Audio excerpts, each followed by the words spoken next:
Hello, welcome to the self learning platform by Dr. Sushma Singh. Today we start Unit 18 Marxism, Marx, Lenin, and Mao. We start with V.I. Lenin, 1870 to 1924. Born and Simbits in 1870, April 22, Lenin had normal schooling. However, when he was taking his final school examination at the age of 16, his elder brother Alexander was charged for conspiring to kill the Tsar king in Russia was known as Tsar and was sentenced to death by the Tsarist regime. Despite all the trauma that this event brought to Lenin, he secured the highest possible marks in the school examination. After school education, he joined the Kazan University.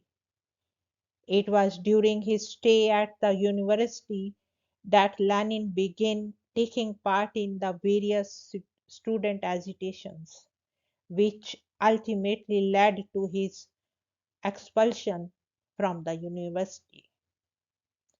Thereafter, he involved himself fully in revolutionary activities and soon became the leader of the Marxist group at St. Petersburg. He was arrested in 1895 by the Tsarist regime and exiled to Siberia. It was here that he wrote his first major work, Development of Capitalism in Russia, 1899. In this work, he described his capitalism was growing in Russia during its initial phase. In 1900, he migrated to Geneva and joined Ploskov Revolutionary Group. He also started editing a paper named Ishkara, in which he launched an anti-Tsarist campaign. In 1902, he wrote his second important work, What is to be Done, which deals with party organization. In 1916, when the First World War had reached a very grim stage, Lenin produced his most incisive work, Imperialism, the highest stage of capitalism, wherein he analyzed the phenomena of imperialism. In October 1917, he assumed power in Russia. By doing so, Lenin earned the credit for the first successful Marxist revolution, and that too in a capitalistically less developed country like Tsarist Russia, where feudalism was deeply entrenched. Soon after the success of this revolution, Lenin started suffering from frequent strokes. His ill health forced him to gradually withdraw from the active governance of the Soviet Union. However, during the few years that he lived after the success of his revolution, he laid the foundation of the socialist state, which his successor, Joseph Stalin, developed into a superpower in a short span of time. Now we are going to discuss the point party as vanguard of the proletariat. There are several seminal contributions of Lenin to Marxist theory and practice. In his development of capitalism in Russia, he tried to offer an interpretation of Tsarist Russia in Marxist terms. He argued that there was a large wage labor class in Russia. However, he expressed the view that this wage labor class was not fully conscious of its exploitation. He further added that only the industrial proletariat, mean factory workers, was capable of articulating the grievances of this whole class in the revolutionary direction.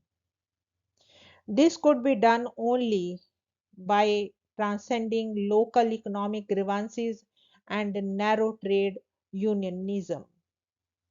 For this, there was a need of a national level political organization.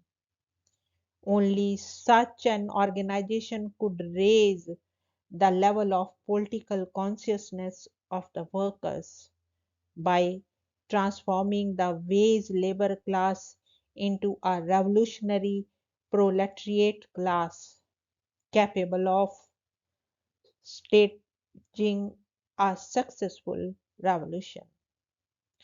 Lenin indeed tried to do so in actual practice. The biggest task for him was to create a working class in Russia which was conscious of its exploitation. This, in his view, needed a communist organization, but he realized that the autocratic Tsarist regime would not allow any such organization to operate openly. The only alternative was to operate underground in a clandestine manner. In short, the problem for Lenin was how to do these twin tasks. First, creating a national level organization of Russian wage workers, and second, raising their level of political consciousness. The Leninist strategy on these two issues is contained in his What is to be Done. In this work, the Lenin argued that in conditions prevailing in Russia, there was need of a communist party which could act as a vanguard of the proletariat. Stalin further elaborated this idea when he argued that a working class without a communist party was like an army without general staff. Lenin did not emphasize the need of such a communist party in Russia. He also added that this vanguard party should consist of, or at least be led by, whole time professional revolutionaries. Only then a successful revolution could be brought about. You must have noticed that by making this argument, Lenin departed from the original Marxistian position. In fact, the task which Marx had assigned to the proletariat class in staging a successful revolution got transferred to the Communist Party as the vanguard of this class. Lenin's vanguard thesis was criticized by several of his contemporaries, particularly by a Polish Marxist, Rosa Luxemburg. She argued that this would place the working class in tutelage of the party. She also pointed out that due to Lenin's vanguard thesis, the workers would lose all their initiative and become mere tools in the hands of the party. While she did not altogether deny the need of a well organized party and the role of able leadership in its functioning, she asserted that it would kill or at least blunt the self emancipatory efforts of the working class.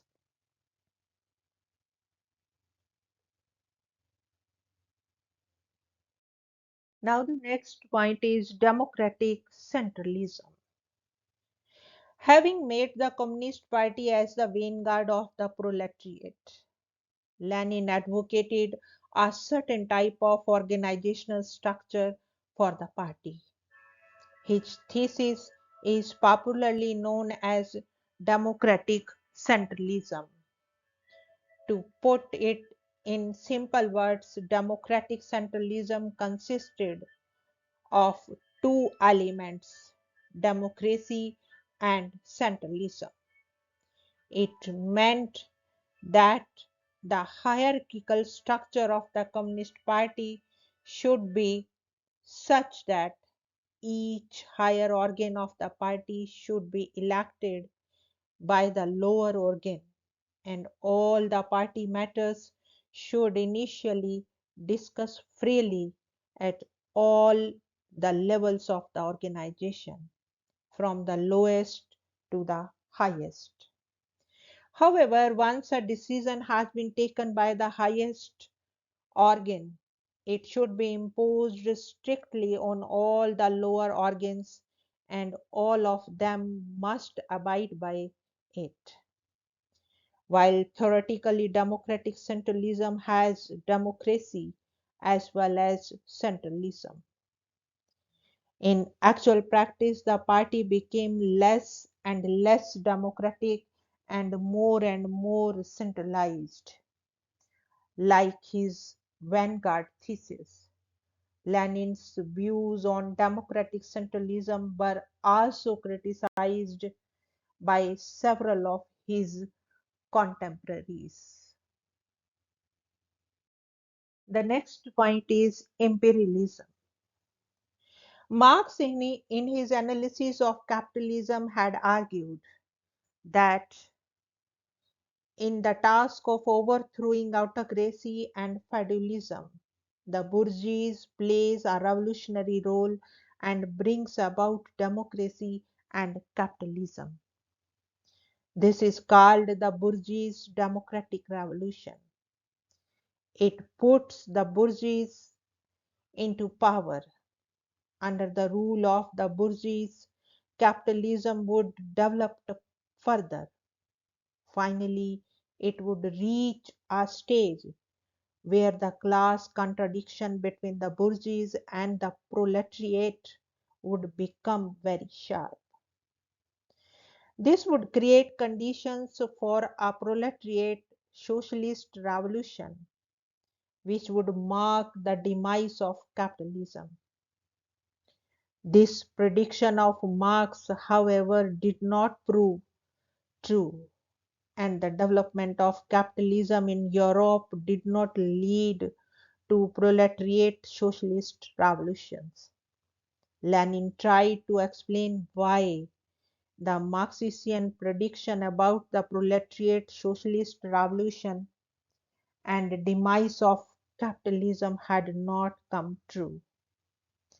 How had capitalism received a lease of life?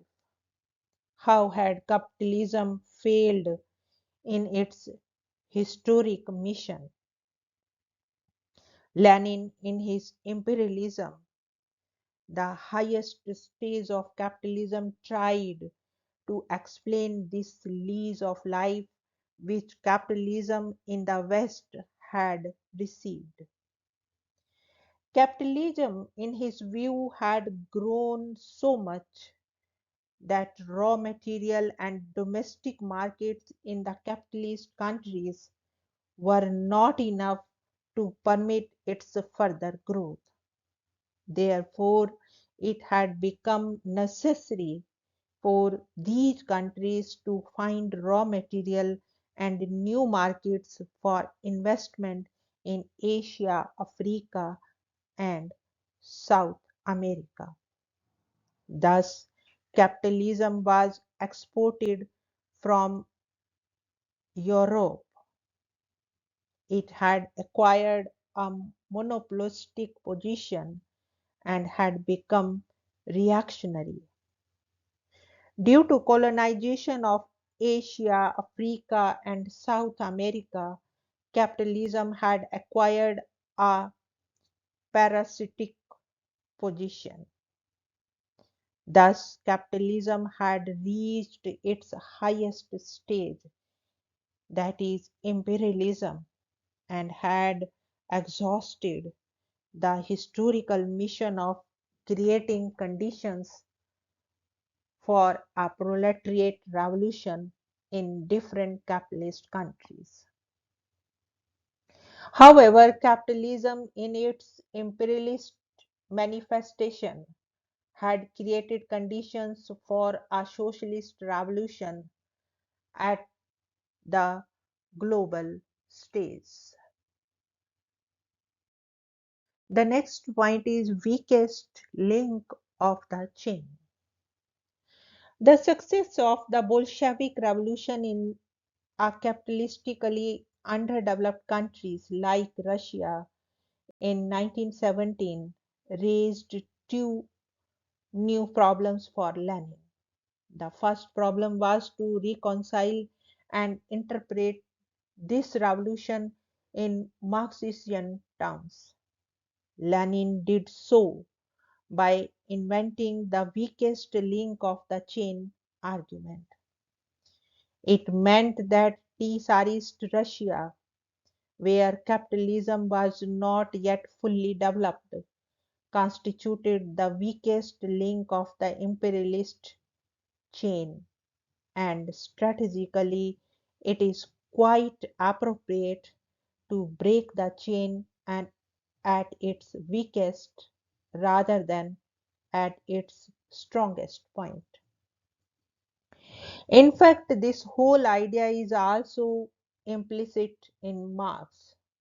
Marx had argued that with the development of capitalism, the bourgeoisie becomes stronger and stronger, but it also gives rise to its equally powerful grave diggers, that is, the proletariat class.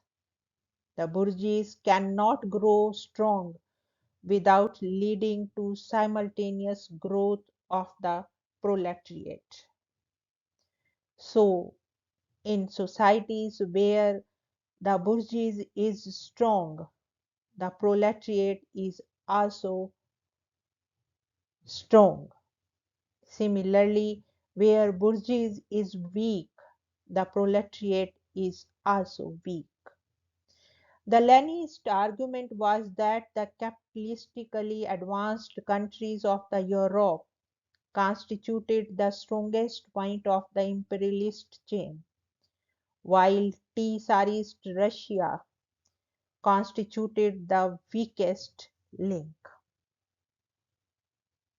The second problem for Lenin was more serious, since the revolution had occurred in Tsarist Russia, where capitalism was still unripe. The problem was to draw a plan for building a socialist state. The problem got further compounded because Marx in his writings had given a very sketchy picture of the socialist state and had not explained in detail how a socialist society would come about. The capitalist state, according to Lenin, emerged as an organ of class rule. It was a special organization of force and violence for the exploitation of the working class. This capitalist state had to be replaced by a socialist state. In his State and Revolution, Lenin offered some outlines of his strategy to build such a socialist state in Russia. He argued that the bourgeoisie military state was to be replaced by Soviets modeled on the lines of the Paris Commune. Moreover, he did not subscribe fully to the Marxist notion of withering away of the state. Instead, he began to argue that during the transitional phase, the communists could use the state apparatus to achieve their political and economic goals. It meant that it may be necessary to live with a mixed economy for some times. That is, private and public sector could coexist till the public sector is strong enough to take over the task of socialist reconstruction. Only then the possibility of withdrawing away of the state would be there. Now the next point is spontaneity element gives way to selectivity of time and place. As pointed out earlier, Lenin assigned the task of staging a successful proletariat revolution to the Communist Party as the vanguard of the proletariat. This amounted to some deviation from the Marxistian position. Marx had expressed considerable faith in the revolutionary potential of the working class. But in Lenin's argument, the spontaneity element inherent in Marx gave way to selectivity of time and place. Lenin was critical of the view expressed by the Menshevik minority faction in the party that revolutionaries should wait for the development of spontaneous revolutionary action of the masses. He argued that without strong leadership from outside its ranks, the working class could never rise beyond trade unionism. He considered such trade unionism reformist rather than revolutionary. It amounted to saying that the leadership of the Communist Party would decide where and when the revolution is to be attempted. In other words, the agenda of revolution would be decided by the party and not by the workers. This view of Lenin was criticized by some of his contemporaries, particularly Rosa Luxemburg. She argued that since the decision about time, place, and strategy of the revolution was to be decided by the Communist Party, the spontaneity element of a revolution, which is inherent in Marx, would give way to selectivity of time and place. This, she further added, would blunt the self emancipatory efforts of the working class. Here we want to wind up this lecture. Thank you so much for your attention.